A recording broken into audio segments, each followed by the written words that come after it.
Good morning friends. आजिर session रे आमे विशेष्य बाबदरे किछि एमसीक्यू डिस्कशन करिबा। एथिर प्रीवियस सेसन रे आमे विशेष्य बाबदरे डिटेल्स क्लास करि सारिछे। तो सेही क्लास रिलेटेड किछि एमसीक्यू आज आमे डिस्कस करिबा, जहा आपणकर अपकमिंग जेते भी कॉम्पिटिटिव एग्जाम अछि आम ओडिशा गवर्नमेंट रो सेथिरे आसीबार अनेक संभावना रही। तो बिना समय अतिबाहित करी आज आमे आरंभ करिबा आजिर सेशन आरंभ करिबा आगरु मु आमर एही टार्गेट एएसओ बैच बाबदरे किछि कहि रखिबी। ओ एही बैच केवल एएसओ पाई नुह, अपकमिंग जेते भी सबू आमर कॉम्पिटिटिव एग्जाम रही सेथिपाई फलप्रद रहिबो, किंतु एएसओ पाई यह बेसी उपयोगी रहिबो। एएसओर एग्जाम पैटर्न को नहीं यही सबू क्लास मान करा जाउछि, जेउथिरे Odia grammar, English, geography, history, political science, economics, general science को नहीं आम क्लासेस माने रहिबो, जेउथिरे आमे हिस्ट्री रो केतेटा चैप्टर सारी सारिछे। तापरे ज्योग्राफी रो प्रथम चैप्टर फिजियोलॉजी ऑफ इंडियन सबकंटिनेंट भी आमे सारी सारिछे। किंतु ओडिया ग्रामर रो जो प्रथम चैप्टर आमे पढ़ीथिला विशेष्य ता रिलेटेड किछि एमसीक्यू आज आमे करिबा। तो स्टार्ट करिबा आजिर सेशन। तो प्रथम क्वेश्चन हला, वाक्यर प्रत्येक अंश को कौन कहा जाए। धरा जाऊ मु गोटिए वाक्य नेली कि पक्षी माने आकाश रे उड़ुछंती।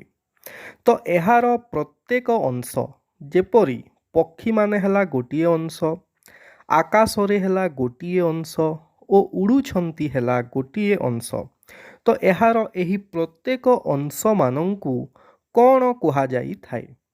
विशेष्य, विशेषण, पद कि पाद।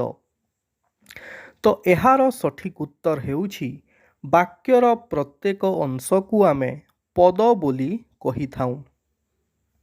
ऑप्शन सी पद हेबो एहार करेक्ट आंसर। पद केते भागरे विभक्त होई रही थाए। तो एते डिटेल से आमे एमसीक्यू एथिपाई करूछे जे आमे जानिछे कि आम एएसओ एग्जाम रे ओडिया 100 मार्क रो आसी थाए ओ एथिरे एते डिटेल्स रु क्वेश्चन आसी थाए कि पूरा बेसिक लेवल रु क्वेश्चन आसी थाए। जेपरि एही क्वेश्चन माने प्रिपेयर करा जाइछि, एहार संज्ञा पचरा जीवो ताहा केते भागरे विभक्त एहा मध्य पचरा जाई थाए। तो सेथिपाई आमे एते डिटेल्स रु क्वेश्चन आनिछे। तो सेकेंड क्वेश्चन हला, पद केते भागरे विभक्त। वाक्यर प्रत्येक अंश को आमे पद कहि थाउ और सही पद मान केते भागरे विभक्त होई रही थाए, 2, 3, 4 कि 5। तो एहार सठिक उत्तर हला वाक्यर जो समस्त अंश को पद कहा जाई थाए ताहा 5 भागरे विभक्त होई रही थाए और सही 5 भाग हला गोटिए हला विशेष्य, आउ गोटे हला विशेषण, 3 नंबर रे हला सर्वनाम और 4 और 5 रे हला क्रिया और अव्यय।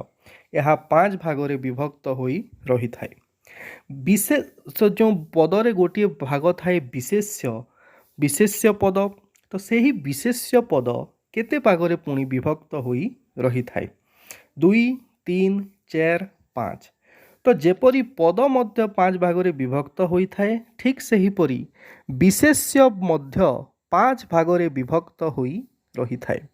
तो सही 5 भाग हला, प्रथम हला व्यक्ति बा संज्ञावाचक, द्वितीय रे हला जातिवाचक, तृतीय रे हला वस्तुवाचक, चतुर्थ रे गुण और पंचम रे हला क्रियावाचक विशेष्य। रमेश स्कूल को आसी नाही, एठारे रमेश की प्रकारर विशेष्य पद। जेपरी एही आपण एही एग्जाम्पल बा एही वाक्यटी पढ़िला परे आपण जानि पारुथिबे कि रमेश गोटिए छात्रर नाम किंबा गोटिए मनुष्यर नाम। और जेते बेले गोटिए वाक्य गोटिए मनुष्यर କିମ୍ବା ଗୋଟିଏ ପର୍ବତର କିମ୍ବା ଗୋଟିଏ ଗାଈର କିମ୍ବା କିଛି ବି ନାମକୁ ଦର୍ଶାଇଥାଏ ତାହାକୁ ଆମେ ବ୍ୟକ୍ତି ବା ସଂଜ୍ଞାବାଚକ ବିଶେଷ୍ୟ କହିଥାଉ। ତ ଏଠାର ସଠିକ୍ ଉତ୍ତର ହେବ ରମେଶ ଏକ ସଂଜ୍ଞାବାଚକ ବିଶେଷ୍ୟ। ଏଠାରେ ଦେଖନ୍ତୁ ଅପସନରେ ବ୍ୟକ୍ତିବାଚକ ବିଶେଷ୍ୟ ଦେଇନାହିଁ। କାହିଁକି ନା ଯଦି ବ୍ୟକ୍ତିବାଚକ ବିଶେଷ୍ୟ ଦେଇଦେବେ ତ ଆପଣ ଅତି ଇଜିଲି କହିଦେବେ କି ତାହା ବ୍ୟକ୍ତିବାଚକ ବିଶେଷ୍ୟ। ତେଣୁକରି ଏଠାରେ ଅପସନରେ ସଂଜ୍ଞାବାଚକ ବିଶେଷ୍ୟ ଦେଇଛି ଆପଣଙ୍କୁ ଟିକେ କନଫ୍ୟୁଜ୍ କରିବା ପାଇଁ। ଦେଓମାଳି ଓଡ଼ିଶାର ଉଚ୍ଚତମ ପର୍ବତ ଶୃଙ୍ଗ ଅଟେ। ଏଠାରେ ଦେଓମାଳି କି ପ୍ରକାରର ବିଶେଷ୍ୟ ପଦ? ତ ଦେଓମାଳି ବି ଆପଣ ଜାଣି ରଖିଥିବେ କି ଗୋଟିଏ ପର୍ବତ ଶୃଙ୍ଗର ନାମ ଅଟେ। ତ ଏହା ଏକ ନିର୍ଦ୍ଦିଷ୍ଟ ପର୍ବତ ଶୃଙ୍ଗର ନାମ ହୋଇଥିବାରୁ ଏହା ମଧ୍ୟ ହୋଇଯିବ ସଂଜ୍ଞାବାଚକ ବିଶେଷ୍ୟ। ଗାଈ ମଧ୍ୟରେ କାମଧେନୁ ଗାଈ ସର୍ବଶ୍ରେଷ୍ଠ ଅଟେ। ତ କାମଧେନୁ ଏଠାରେ କେଉଁ ପ୍ରକାରର ବିଶେଷ୍ୟ? ସଂଜ୍ଞାବାଚକ, କ୍ରିୟାବାଚକ କିମ୍ବା ଜାତିବାଚକ? ତ କାମଧେନୁ ମଧ୍ୟ ଏଠାରେ ଏକ ନିର୍ଦ୍ଦିଷ୍ଟ ଗାଈର ନାମକୁ ବୁଝାଯାଉଛି, ଦର୍ଶାଯାଉଛି। ତେଣୁ ଏଠାରେ କାମଧେନୁ ମଧ୍ୟ ସଂଜ୍ଞାବାଚକ ବିଶେଷ୍ୟ ହେବ। କିନ୍ତୁ ଏହି ବାକ୍ୟରେ ଆଉ ଗୋଟିଏ କ୍ୱେଶ୍ଚନ୍ ପଚରାଯାଇଛି କି ଉପରୋକ୍ତ ବାକ୍ୟରେ ଗାଈ କେଉଁ ପ୍ରକାରର ବିଶେଷ୍ୟ ହେବ? ତ ଏଠାରେ ଗାଈ ହେଇଯିବ ଜାତିବାଚକ ବିଶେଷ୍ୟ। କାରଣ ଗାଈ ଗୋଟିଏ ଜାତିର ନାମ ଓ ସେହି ଗାଈ ଅନ୍ତର୍ଗତ ଅନେକ ଆମେ ଗାଈ ଦେଖିବାକୁ ମିଳିଥାନ୍ତି, ଯେପରି ଜର୍ସି ଗାଈ ହେଲା, ବଉଳା ଗାଈ ହେଲା, କାମଧେନୁ ଗାଈ ହେଲା, ଏପରି ଅନେକ ଗାଈ ତା ଅଣ୍ଡରରେ ରହିଥାନ୍ତି। କିନ୍ତୁ ଗାଈ ହୋଇଯିବ ଏଠାରେ ଗୋଟିଏ ଜାତିବାଚକ ବିଶେଷ୍ୟ। ଗାଈ ହେଇଯିବ ଜାତିବାଚକ ବିଶେଷ୍ୟ। ବଳଦ ମଧ୍ୟ ହୋଇଯିବ ଗୋଟିଏ ଜାତିବାଚକ ବିଶେଷ୍ୟ। ସେହିପରି ମନୁଷ୍ୟ ମଧ୍ୟ ହୋଇଯିବ ଏକ ଜାତିବାଚକ ବିଶେଷ୍ୟ। ତ ଜାତିବାଚକ ବିଶେଷ୍ୟ ଆମେ କ'ଣ ପଢ଼ିଥିଲା? ଜାତିବାଚକ ବିଶେଷ୍ୟ ଆମେ ପଢ଼ିଥିଲା କି ଯଦି କୌଣସି ବିଶେଷ୍ୟ ପଦ ଏକ ନିର୍ଦ୍ଦିଷ୍ଟ ନାମକୁ ନ ବୁଝାଇ ଅନେକଙ୍କର ସାଧାରଣ ନାମକୁ ବୁଝାଇଥାଏ ତାହାକୁ ଜାତିବାଚକ ବିଶେଷ୍ୟ କୁହାଯାଏ। ତ ଗାଈ ଏଠାରେ କୌଣସି ଏକ ନିର୍ଦ୍ଦିଷ୍ଟ ଗାଈର ନାମକୁ ବୁଝାଯାଉନାହିଁ।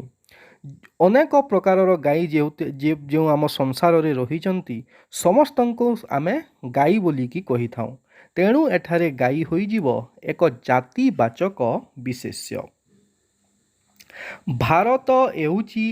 ଭାରତ ହେଉଛି ଏସିଆର ଏକ ଶକ୍ତିଶାଳୀ ରାଷ୍ଟ୍ର। ଏଠାରେ ଜାତିବାଚକ ବିଶେଷ୍ୟ ପଦକୁ ଚିହ୍ନଟ କରନ୍ତୁ। ଭାରତ, ଶକ୍ତିଶାଳୀ କିମ୍ବା ରାଷ୍ଟ୍ର।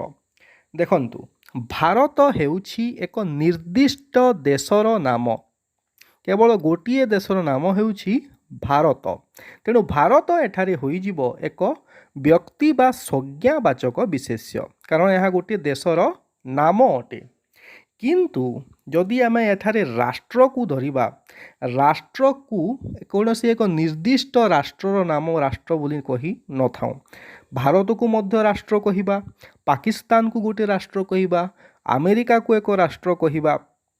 ତ ରାଷ୍ଟ୍ର ହେଉଛି ଅନେକଙ୍କର ଏକ ସାଧାରଣ ନାମ ଓ ରାଷ୍ଟ୍ରର ଅନ୍ତର୍ଗତ ହେଉଛି ରାଷ୍ଟ୍ର ଅଣ୍ଡରରେ ଯାଏ ଭାରତ। ତ ରାଷ୍ଟ୍ର ଏଠାରେ ରାଷ୍ଟ୍ର ବା ଦେଶ ହେବ ଏଠାରେ ଏକ ଜାତିବାଚକ ବିଶେଷ୍ୟ। କଟକକୁ ଓଡ଼ିଶାର କଲିକତା କୁହାଯାଏ। ତ ଏଠାରେ ମୁଁ କହି ରଖିଥିଲି କି ସମୟ ସମୟରେ ଆମ ଯେଉଁ ବ୍ୟକ୍ତିବାଚକ ବିଶେଷ୍ୟ ଥାଏ ତାହା ଜାତିବାଚକ ବିଶେଷ୍ୟ ହିସାବରେ ମଧ୍ୟ ବ୍ୟବହାର ହୋଇଥାଏ। ଏଠାରେ କଟକ ହୋଇଯିବ ଏକ ବ୍ୟକ୍ତିବାଚକ ବିଶେଷ୍ୟ, କାରଣ କଟକ ଏକ ନିର୍ଦ୍ଦିଷ୍ଟ ସ୍ଥାନର ନାମକୁ ବୁଝାଯାଉଛି। କିନ୍ତୁ ଏଠାରେ କ'ଣ କଲିକତା, କ'ଣ ସେହି କଲିକତାକୁ କ'ଣ ବୁଝାଯାଉଛି? କ'ଣ କଲିକତାକୁ ଏଠାରେ କ'ଣ ବ୍ୟକ୍ତିବାଚକ ବିଶେଷ୍ୟ ହିସାବରେ ବ୍ୟବହାର କରାଯାଇଛି କି? ନା, ଏଠାରେ ବ୍ୟକ୍ତିବାଚକ ବିଶେଷ୍ୟ ହିସାବରେ ବ୍ୟବହାର କରାନଯାଇ କଟକକୁ କଲିକତା ସହ ତୁଳନା କରାଯାଇଛି। କଟକ କଲିକତା ସହରର ଯେଉଁ ବୈଶିଷ୍ଟ୍ୟ ରହିଛି ସେହି ବୈଶିଷ୍ଟ୍ୟକୁ ଆମକୁ କଟକ ସହିତ ତୁଳନା କରାଯାଉଛି। ତ ମୁଁ କହି ରଖିଥିଲି କି ଯାହାକୁ ତୁଳନା କରାଯାଉଥିବ ସେ ହେବ ବ୍ୟକ୍ତିବାଚକ ବିଶେଷ୍ୟ ଓ ଯାହା ସହିତ ତୁଳନା କରାଯାଉଥିବ ସେ ହେବ ଜାତିବାଚକ ବିଶେଷ୍ୟ। ତ ଏଠାରେ କଟକକୁ ତୁଳନା କରାଯାଉଛି, ତ କଟକ ହୋଇଯିବ ବ୍ୟକ୍ତିବାଚକ ବିଶେଷ୍ୟ ଓ ଯାହା ସହିତ ତୁଳନା କରାଯାଉଛି କଟକକୁ କାହା ସହିତ ତୁଳନା କରାଯାଉଛି? କଟକକୁ କଲିକତା ସହିତ ତୁଳନା କରାଯାଉଛି। ତ କଲିକତା ହୋଇଯିବ ଏକ ଜାତିବାଚକ ବିଶେଷ୍ୟ। ଏହି ରିଲେଟେଡ୍ ଡିଟେଲ୍ସ କ୍ଲାସ୍ ଆମ ଥିଓରି କ୍ଲାସ୍ରେ ବୁଝାଯାଇଛି। ଆପଣ ଥିଓରି କ୍ଲାସ୍ କଲେ ଏହି କନସେପ୍ଟ ମୂଳରୁ ଆପଣଙ୍କର କ୍ଲିଅର ହୋଇପାରିବ। ତ ଆପଣଙ୍କୁ ଅନୁରୋଧ ଏହି କ୍ଲାସ୍ MCQ କ୍ଲାସ୍ ଆମ ଥିଓରି କ୍ଲାସ୍ କରିସାରିଲା ପରେ ହିଁ ଏହି ଥିଓରି MCQ କ୍ଲାସ୍କୁ ଆଟେଣ୍ଡ କରନ୍ତୁ। ବିଜନତା କାହିଁ ତ ବେଶ ମୋହନ। ଏଠାରେ ବିଜନତା କି ପ୍ରକାରର ବିଶେଷ୍ୟ ଅଟେ? ତ ମୁଁ ଆପଣଙ୍କୁ କହିଥିଲି କି ବିଜନତା ହେଲା, ତାପରେ ମଧୁରତା ହେଲା, ବିଜନତା, ମଧୁରତା, ସହିଷ୍ଣୁତା ଏହିସବୁ ହେଉଛି ଗୋଟିଏ ଗୋଟିଏ ଗୁଣବାଚକ ବିଶେଷ୍ୟ। ତ ଏଠାରେ ବିଜନତା ହୋଇଯିବ ଏକ ଗୁଣବାଚକ ବିଶେଷ୍ୟ। ତ ଅପସନ୍ ଡି ହେଉଛି କରେକ୍ଟ ଆନ୍ସର୍। କାଗଜ କେଉଁ ପ୍ରକାରର ବିଶେଷ୍ୟ ଅଟେ? ବସ୍ତୁ, ଜାତି କି ଗୁଣ? ତ ବସ୍ତୁବାଚକ ଓ ଜାତିବାଚକ ବିଶେଷ୍ୟରେ ଯଦି କନଫ୍ୟୁଜନ୍ ହେଲେ ଆପଣ, ତ ମୁଁ ଗୋଟିଏ କନସେପ୍ଟ କହିଥିଲି କି ଯଦି କୌଣସି ବସ୍ତୁକୁ ଛୋଟ ଛୋଟ ଖଣ୍ଡ କଲେ ମଧ୍ୟ ତାହାକୁ ଆମେ ସେହି ନାମରେ ହିଁ ଜାଣିଥାଉ, ତାହାକୁ ଆମେ ବସ୍ତୁବାଚକ ବିଶେଷ୍ୟ କହିଥାଉ। ଓ ଯଦି ଛୋଟ ଛୋଟ ଖଣ୍ଡ କଲେ ତାର କିଛି ପରିବର୍ତ୍ତନ ଆସିଥାଏ ତା ନାମରେ, ତାହାକୁ ଆମେ ଜାତିବାଚକ ବିଶେଷ୍ୟ କହିଥାଉ। ତ ଏଠାରେ ଯଦି ଆମେ କହିବା କାଗଜକୁ ଆମେ ଛୋଟ ଛୋଟ ଖଣ୍ଡ କଲେ ମଧ୍ୟ କାଗଜକୁ ଆମେ କାଗଜ ହିଁ କହିଥାଉ। ତ ଏଠାରେ କାଗଜ ହୋଇଯିବ ଗୋଟିଏ ବସ୍ତୁବାଚକ ବିଶେଷ୍ୟ। କିନ୍ତୁ ସେହି ପରିପ୍ରେକ୍ଷୀରେ ଯଦି ଆମେ ଗୋଟିଏ ପୁସ୍ତକକୁ ଆମେ ଛୋଟ ଛୋଟ ଖଣ୍ଡ କଲା, ତ କ'ଣ ଯଦି ପୁସ୍ତକକୁ ଚିରି ଛୋଟ ଛୋଟ ଖଣ୍ଡ କରିଦେଲା, ତ କ'ଣ ଆମେ ତାହାକୁ ଗୋଟିଏ ପୁସ୍ତକ ବୋଲି ଆଉ କହିପାରିବା କି? ନା, ତାହାକୁ ଆମେ ପୁସ୍ତକ ବୋଲି ନ କହି କାଗଜର ଛୋଟ ଛୋଟ ଖଣ୍ଡ ବୋଲି କହିବା। ତ ତାର ନାମରେ ପରିବର୍ତ୍ତନ ଆସିଲା, ତ ସେଥିପାଇଁ ପୁସ୍ତକ ଗୋଟିଏ ବସ୍ତୁବାଚକ ବିଶେଷ୍ୟ ନ ହୋଇ ଗୋଟିଏ ଜାତିବାଚକ ବିଶେଷ୍ୟ ହେବ। ତ 12 ନମ୍ବର କ୍ୱେଶ୍ଚିନ୍ ତ ମୁଁ କହିସାରିଛି। ପୁସ୍ତକ କେଉଁ ପ୍ରକାର ବିଶେଷ୍ୟ ହେବ? ପୁସ୍ତକ ଜାତିବାଚକ ବିଶେଷ୍ୟ ହେବ, କାରଣ ତାକୁ ଛୋଟ ଛୋଟ ଖଣ୍ଡ କଲେ ତାର ନାମ ଓ ପୁସ୍ତକ ନ ରହି ତାହା ଚେଞ୍ଜ ହୋଇଯିବ ବା ପରିବର୍ତ୍ତନ ହୋଇଯିବ, ସେଥିପାଇଁ ତାହା ଜାତିବାଚକ ବିଶେଷ୍ୟ ହେବ। ବସିବା ଅପେକ୍ଷା କାଶିବା ଭଲ। କ୍ରିୟା ବିଶେଷ୍ୟ ପଦକୁ ଚିହ୍ନଟ କର। ତ ଏଠାରେ ଏହି ବାକ୍ୟରେ ଯେଉଁ କ୍ରିୟା ବିଶେଷ୍ୟ ପଦ ରହିଛି ତାହାକୁ ଚିହ୍ନଟ କର। ବସିବା, କାଶିବା କିମ୍ବା ଭଲ କିମ୍ବା ଏ ଓ ବି ଉଭୟ। ତ ଏହି ଏକ୍ଜାମ୍ପଲ୍ ମୁଁ ଥିଓରି କ୍ଲାସ୍ରେ ବି ଦେଇଥିଲି। ତ ଏହାର ଆନ୍ସର୍ ହେବ ବସିବା ଓ କାଶିବା ଉଭୟ ହୋଇଯିବେ ଗୋଟିଏ କ୍ରିୟା ବିଶେଷ୍ୟ। ବସିବା, କାଶିବା, ଲେଖିବା, ହସିବା, ଦେଖିବା ଏହି ସବୁମାନଙ୍କୁ ଆମେ କହିଥାଉ କ୍ରିୟା ବିଶେଷ୍ୟ।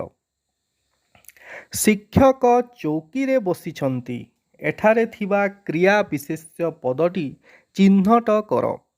ଶିକ୍ଷକ, ଚୌକି, ବସିଛନ୍ତି ଉପରୋକ୍ତ ମଧ୍ୟରୁ କୌଣସିଟି ନୁହେଁ।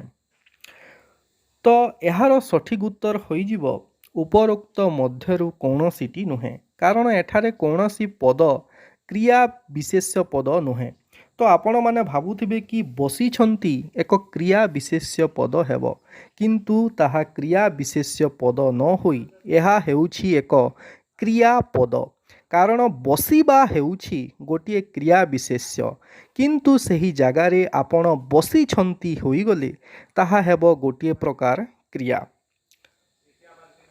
ତ ଏହାକୁ ଆପଣ ଡିଫରେନ୍ସିଏଟ୍ କରିବା ପାଇଁ ଗୋଟିଏ ଟ୍ରିକ୍ ଆପଣମାନଙ୍କୁ ବୁଝାଇଥିଲି କି କ୍ରିୟା ସର୍ବଦା ବାକ୍ୟର ଶେଷରେ ବ୍ୟବହୃତ ହୋଇଥାଏ, କିନ୍ତୁ କ୍ରିୟା ବିଶେଷ୍ୟ ବାକ୍ୟର ଶେଷରେ ବ୍ୟବହୃତ ନ ହୋଇ ବାକ୍ୟର ପ୍ରଥମରେ କିମ୍ବା ମଧ୍ୟରେ ବ୍ୟବହୃତ ହୋଇଥାଏ। ତ ଶିକ୍ଷକ ଚୌକିରେ ବସିଛନ୍ତି ବାକ୍ୟର ଶେଷରେ ବ୍ୟବହୃତ ହେଉଥିବାରୁ ଏହା ହୋଇଯିବ କ୍ରିୟାପଦ। ବାର୍ଦ୍ଧକ୍ୟ କି ପ୍ରକାରର ବିଶେଷ୍ୟ ପଦ ଅଟେ? ଗୁଣବାଚକ, ଜାତିବାଚକ କିମ୍ବା ସଂଜ୍ଞାବାଚକ? ତ ବାର୍ଦ୍ଧକ୍ୟ ହେଉଛି ଗୋଟିଏ ପ୍ରକାରର ମନୁଷ୍ୟର ଅବସ୍ଥା ଓ ଆମେ ପଢ଼ିଥିଲା କି ଯେଉଁ ବିଶେଷ୍ୟ ପଦ କୌଣସି ପ୍ରକାରର ଗୁଣ ବା ଅବସ୍ଥାକୁ ବୁଝାଯାଇଥାଏ ତାହାକୁ ଗୁଣବାଚକ ବିଶେଷ୍ୟ କୁହାଯାଏ। ତ ଏଠାରେ କରେକ୍ଟ ଆନ୍ସର୍ ହେବ ଗୁଣବାଚକ ବିଶେଷ୍ୟ। ବାର୍ଦ୍ଧକ୍ୟ ହେଉ, କୈଶୋର ହେଉ କିମ୍ବା ଶୈଶବ ହେଉ, ସମସ୍ତେ ଗୋଟିଏ ଗୋଟିଏ ଗୁଣବାଚକ ବିଶେଷ୍ୟ। ନିମ୍ନଲିଖିତ ପଦମାନଙ୍କ ମଧ୍ୟରୁ ବିଶେଷ୍ୟ ପଦଟିକୁ ଚିହ୍ନନ୍ତୁ। ବସିଛନ୍ତି ଏହା ହେଉଛି ଗୋଟିଏ ପ୍ରକାରର କ୍ରିୟା ବାକ୍ୟ। ଏହା ସର୍ବଦା ବାକ୍ୟର ଶେଷରେ ବ୍ୟବହୃତ ହୁଏ। ତେଣୁ ସେ ହେଉଛି ବସିଛନ୍ତି ହେଉଛନ୍ତି ଗୋଟିଏ ପ୍ରକାରର କ୍ରିୟା, ତାହା ବିଶେଷ୍ୟ ପଦ ନୁହେଁ। ବସିବା ହେଉଛି ଗୋଟିଏ ପ୍ରକାରର ବିଶେଷ୍ୟ ପଦ। ତ ଅପସନ୍ ଏ ହେବ ନାହିଁ। ଅପସନ୍ ବି ହେଉଛି ସରଳ। ତ ସରଳ ଗୋଟିଏ ପ୍ରକାର ଗୁଣବାଚକ ବିଶେଷ୍ୟ ନୁହେଁ, କାରଣ ଯଦି ଆମେ କହିଲା ସରଳ ମନୁଷ୍ୟ, ତ ସରଳ ମନୁଷ୍ୟର ବିଶେଷତାକୁ ବୁଝାଯାଉଛି। ଗୋଟିଏ ମନୁଷ୍ୟର ବିଶେଷତାକୁ ବୁଝାଯାଉଥିବାରୁ ଏହା ହେବ ବିଶେଷଣ ପଦ, ଏହା ବିଶେଷ୍ୟ ପଦ ହେବ ନାହିଁ। ତ ସରଳ ଜାଗାରେ ଯଦି ସରଳତା ଦେଇଥାଏ ତ ତେବେ ତାହା ହେଉଛି ଗୋଟିଏ ଗୁଣବାଚକ ବିଶେଷ୍ୟ, କିନ୍ତୁ ସରଳ ଗୋଟିଏ ହେଇଯିବ ବିଶେଷଣ ପଦ। ତ ଅପସନ୍ ବି ହେବ ନାହିଁ। ଅପସନ୍ ଡି କୁ ଦେଖିବା। ଅପସନ୍ ଡି ହେଉଛି କାଶୁଛି। ତ କାଶିବା ଆମେ ପଢ଼ିଥିଲା କି ଗୋଟିଏ ବିଶେଷ୍ୟ ପଦ ହେବ, କ୍ରିୟାବାଚକ ବିଶେଷ୍ୟ, କିନ୍ତୁ କାଶୁଛି ଗୋଟିଏ କ୍ରିୟାପଦ ହୋଇଯିବ, ତାହା କ୍ରିୟାବାଚକ ବିଶେଷ୍ୟ ହେବ ନାହିଁ। ତ ଲାଷ୍ଟରେ ରହିଲା କେଉଁଠି? ଲାଷ୍ଟରେ ରହିଲା ଅପସନ୍ ସି। ଅପସନ୍ ସି ହେଉଛି ଗାଇବା। ତ ଗାଇବା ହୋଇଯିବ ଏଠାରେ ଗୋଟିଏ ବିଶେଷ୍ୟ ପଦ। ତ ଏହା କେଉଁ ପ୍ରକାରର ବିଶେଷ୍ୟ ପଦ ହେବ? ଗାଇବା ଗୋଟିଏ କ୍ରିୟାବାଚକ ବିଶେଷ୍ୟ ପଦ ହେବ। ନିମ୍ନଲିଖିତ ପଦମାନଙ୍କ ମଧ୍ୟରୁ କେଉଁଟି ବିଶେଷ୍ୟ ପଦ ନୁହେଁ? ତ ଆମକୁ ଏପରି ଚାରିଟି ଅପସନ୍ ମଧ୍ୟରୁ କେଉଁଟି ବିଶେଷ୍ୟ ପଦ ନୁହେଁ ତାହା ଜାଣିବାକୁ ହେବ। ସାଧୁତା ଗୋଟିଏ ଗୁଣବାଚକ ବିଶେଷ୍ୟ ପଦ। କାଶିବା ଗୋଟିଏ କ୍ରିୟାବାଚକ ବିଶେଷ୍ୟ ପଦ। ପୁସ୍ତକ ହୋଇଯିବ ଗୋଟିଏ ଜାତିବାଚକ ବିଶେଷ୍ୟ ପଦ। କିନ୍ତୁ ଡି ଅପସନ୍ ଯେଉଁ ରହିଛି ଦୁର୍ବଳ, ଯଦି ଆମେ କହିଲା ଦୁର୍ବଳ ମନୁଷ୍ୟ ବା ଦୁର୍ବଳ ବ୍ୟକ୍ତି, ତ ସେଇ ଦୁର୍ବଳ ଶବ୍ଦଟି ବ୍ୟକ୍ତିର ବିଶେଷତାକୁ ବୁଝାଯାଉଛି। ତେଣୁ ଦୁର୍ବଳ ଏଠାରେ ହୋଇଯିବ ଗୋଟିଏ ବିଶେଷଣ ପଦ, ତାହା ବିଶେଷ୍ୟ ପଦ ହେବ ନାହିଁ। ତ ଅପସନ୍ ଡି ଦୁର୍ବଳ ହେବ ସଠିକ୍ ଉତ୍ତର। ନିମ୍ନଲିଖିତ ପଦ ମଧ୍ୟରୁ କେଉଁଟି ଗୁଣବାଚକ ବିଶେଷ୍ୟ ପଦ ଅଟେ? ତ ଆମ ଚାରି ଅପସନ୍ ମଧ୍ୟରୁ କେଉଁଟି ଗୁଣବାଚକ ବିଶେଷ୍ୟ ପଦ ଆମକୁ ଚିହ୍ନିବାକୁ ହେବ। ତ ଏହା ଗୋଟେ ଟ୍ରିକି କ୍ୱେଶ୍ଚନ୍। ଆପଣମାନେ ଆଟେଣ୍ଡ କରନ୍ତୁ, ଏହାକୁ ସଲ୍ଭ କରିବାକୁ ଚେଷ୍ଟା କରନ୍ତୁ। ଯେପରି ହେଲା କୈଶୋର, ବସିବା, ପୁସ୍ତକ ବା ଦେଖିବା। ତ ବସିବା ହୋଇଯିବ ଗୋଟିଏ କ୍ରିୟାବାଚକ ବିଶେଷ୍ୟ ପଦ। ପୁସ୍ତକ ହୋଇଯିବ ଜାତିବାଚକ ବିଶେଷ୍ୟ ପଦ। ଦେଖିବା ବି ମଧ୍ୟ ହୋଇଯିବ ଗୋଟିଏ କ୍ରିୟାବାଚକ ବିଶେଷ୍ୟ ପଦ। ତ ରହିଲା ଅପସନ୍ ଏ କୈଶୋର ମନୁଷ୍ୟର ଏକ ଅବସ୍ଥାକୁ ବୁଝାଯାଇଛି। ତ ଆମେ ପଢ଼ିଲା କି ଯେଉଁ ପଦ କୌଣସି ଗୁଣ ବା ଅବସ୍ଥାକୁ ବୁଝାଯାଇଥାଏ ତାକୁ ଗୁଣବାଚକ ବିଶେଷ୍ୟ କୁହାଯାଏ। ତ ଅପସନ୍ ଏ କୈଶୋର एठार सठिक उत्तर हेब। निम्नलिखित पदमानंक मध्यरु केउंटी जातिवाचक विशेष्य पद अटे? रामायण ग्रंथ। रामायण गोटे ग्रंथर नाम होइथिबारु याकू एक व्यक्तिवाचक विशेष्य पद कहिबा। तो ऑप्शन ए हेबो नाही। काठ। काठ को जेते छोट छोट खंड कले मध्य काठ को आमे काठ ही कहिबा, तेणु ताहा होइजिबो एक वस्तुवाचक विशेष्य। तो ऑप्शन बी मध्य हेबो नाही। हसिबा हेउची एक क्रियावाचक विशेष्य, तो हसिबा भी हेबो नाही। तो रहिला पुस्तक। पुस्तक होइजिबो एक जातिवाचक विशेष्य, कारण पुस्तक पुस्तक कहार एक निर्दिष्ट नाम को न बुझाई अनेकंकर साधारण नाम को बुझाए। तो इंग्लिश बही को भी आम पुस्तक कहवा, रामायण को भी मध्य पुस्तक कहवा, महाभारत ग्रंथ को मध्य आम पुस्तक कहवा। तो अनेकंकर साधारण नाम को पुस्तक कहुथिबारु पुस्तक हेबो एक जातिवाचक विशेष्य। जेउ पद कोनोसी अवस्था को सूचाई थाए ताकू केउ प्रकारर विशेष्य कहा जाए। तो आपण जदि थ्योरी क्लास अटेंड करी नाहंती तो समस्ते कहिबे कि अवस्थावाचक विशेष्य, ऑप्शन ए करेक्ट। किंतु आपण जानी रखंतु ओडिया व्याकरण रे अवस्थावाचक विशेष्य बोली कोनोसी विशेष्य पद नाही। तो ऑप्शन ए कोनोसी हिसाब रे हेबो नाही। सेकेंड हैला गुणवाचक विशेष्य, थर्ड व्यक्तिवाचक और फोर्थ हैला क्रियावाचक विशेष्य। तो एहार सठिक उत्तर हेबो गुणवाचक विशेष्य, कारण आमे पढ़ीछे कि जेउ पद कोनोसी अवस्था बा कहार गुण को बुझा दर्शा जाई थाए ताकू गुणवाचक विशेष्य कहा जाए। जेपरि हेला कैशोर, वार्धक्य, शैशव यही सबू को आमे गुणवाचक विशेष्य ही कहिबा। तो यह थिला आम किछि थ्योरी किछि एमसीक्यू। तो प्रति आम ओडिया ग्रामर सेशन रे आमे केतोटी ओडिया शब्दर आमे प्रति शब्द पढ़िबा। तो जेहेतु आम एएसओ रो 100 मार्क रो क्वेश्चन रे किछि प्रति शब्द 2 रु 3 मार्क आसी थाए। तो प्रति आमे क्लास रे गोटे बा दुईटी रो प्रति शब्द आमे पढ़िबा, जेहेतु आपनंकु ताहा बुझिबारे आपनंकु अति सहज हेबो और ताहा आपनंको मने रहिबो। तो इंद्र जो आमे देवता मानंकर राजा इंद्र अटंती आपण माने समस्ते जानिथिबे।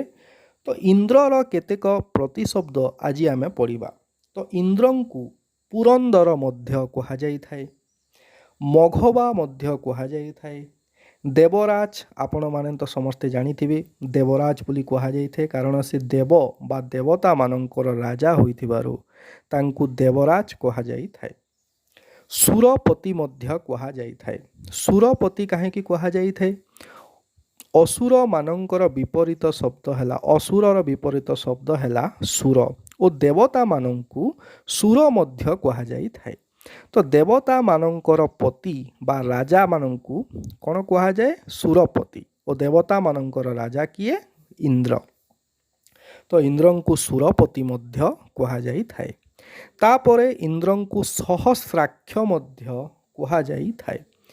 पुरंदर, मघवा, देवराज, सुरपति और सहस्राक्ष हैला इंद्रंकर केतेक प्रतिशब्द। तापरे आमे पढ़िबा कन्या बा झियो मानंकु कोउ कोउ सब प्रतिशब्द रहिछि। गोटिए हैला आत्मजा, द्वितीय रे हैला दुहिता। दुहिता काहेकि कहा जाई थाए? सेमाने निज माँ घर और ससुर घर दुहिंकर होइथिबारु सेतिपय तांकु दुहिता बोली कहा जाई थाए। तापरे कहा जाई थाए सुता, पुओ मानंकु कहा जाई थाए सुत, और सुतर पुलिंग हैला सुता। तापरे तांकु कहा जाई थाए आ गोटे प्रतिशब्द तनया। तो आत्मजा, दुहिता, सुता और तनया यही सबू हेउची कन्या बा झियंकर प्रतिशब्द। तो आजिर क्लास रे आमे एतिकी रे रहिबा, पुणी देखा हेबो आउ गोटिए सेशन रे। तो आजि पाई एतिकी रे रहिबा। ଏହି ସବୁ କ୍ୱେଶ୍ଚିନ୍କୁ ଆପଣମାନେ ପ୍ରାକ୍ଟିସ୍ କରନ୍ତୁ। ଏହା ଆପଣଙ୍କର ଏସ୍ଓ ଏକ୍ଜାମ୍ ସହ ଅପକମିଂ ଯେତେଟି ଏକ୍ଜାମ୍ ଅଛି ସବୁଥିରେ ଏହା ଫଳପ୍ରଦ ବା ୟୁଜଫୁଲ୍ ରହିବ। ଏତିକିରେ ରହିଲି। Thank you.